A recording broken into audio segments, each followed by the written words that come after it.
ole hei voina pukelerin liana kan cabinet minister zom tak nimek policy constituency atana MNF general headquarter sina ama bok kan MLA atana minan pe hi kan lom maya hei voinia ama muana MNF policy is block 10 voinia hei ama muana ro pui tak kan an nei thaya khosekar anima se voinia hianin lir thei hi kan ho tu ten anan siara tuna hin zathum borvel tu huilar nen kan ni chho to local mek zela khosen hoya po voinia bukelerin liana MLA nile tura policy mi puiten le aparty ang te po le neutral kan ti te le ami pui rim rim pon kan ludzia voinia hen alangin kan thria kan lom le ya voinia lir chua lir thei nei ron tho chua pui zong zong hi MNA party member po an ni vet big lo lir thei tho tu te hi an chunga kan lom me ma neutral kan tiang chi te le policy pa le nu ten tam takin motor te khoin purin te angin an pele hi MLA ta na minan pe hi kan lom me ma chu tiang chun voinia lir thei po hi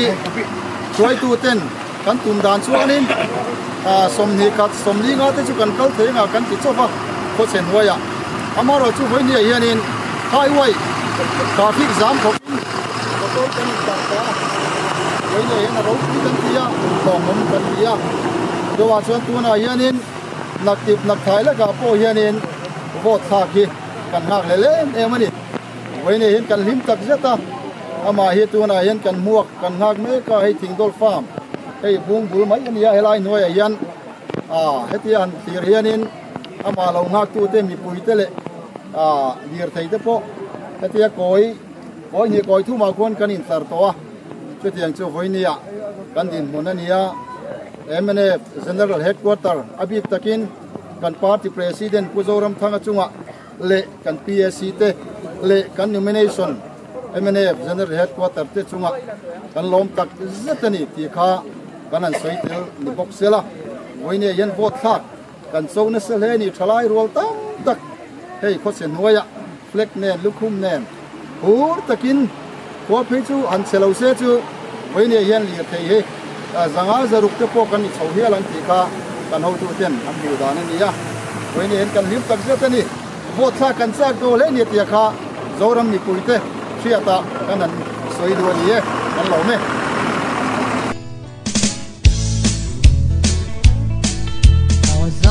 mi finale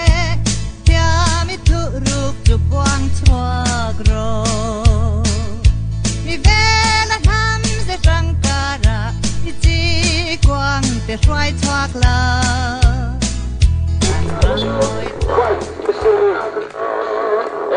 official kabine Phuket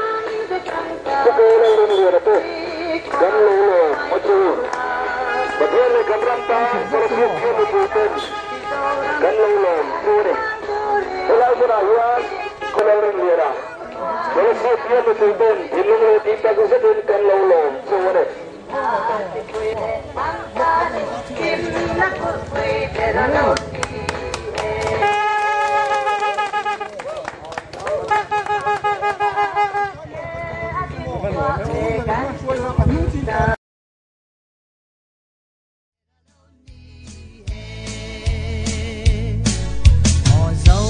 sang zela ke adin chwa de kan tum ta tu na i ro pui na let sang som thum minan ron the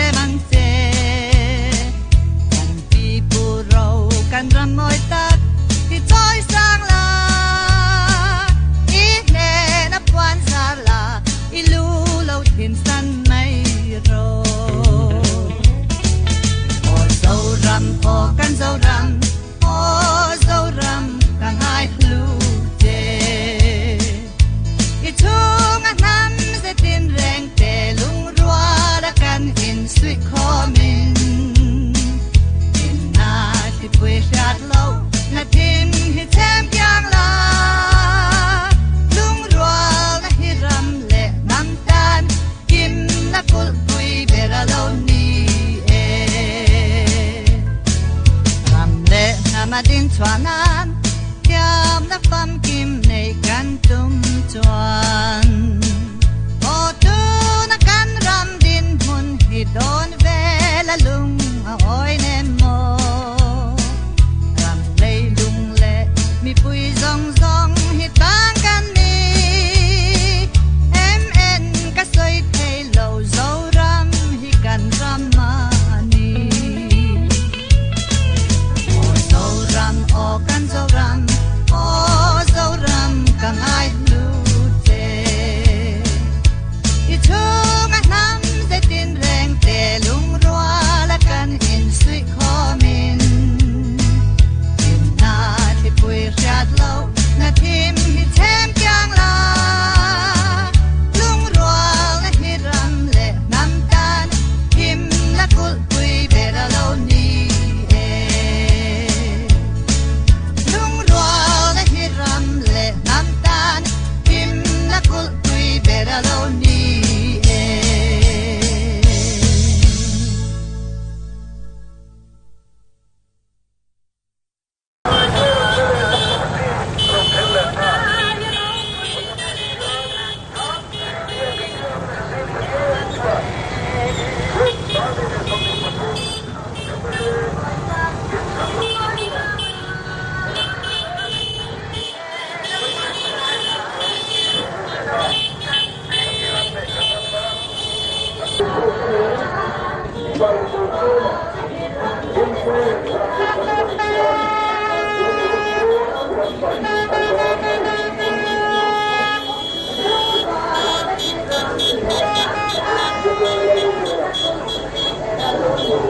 Thank you.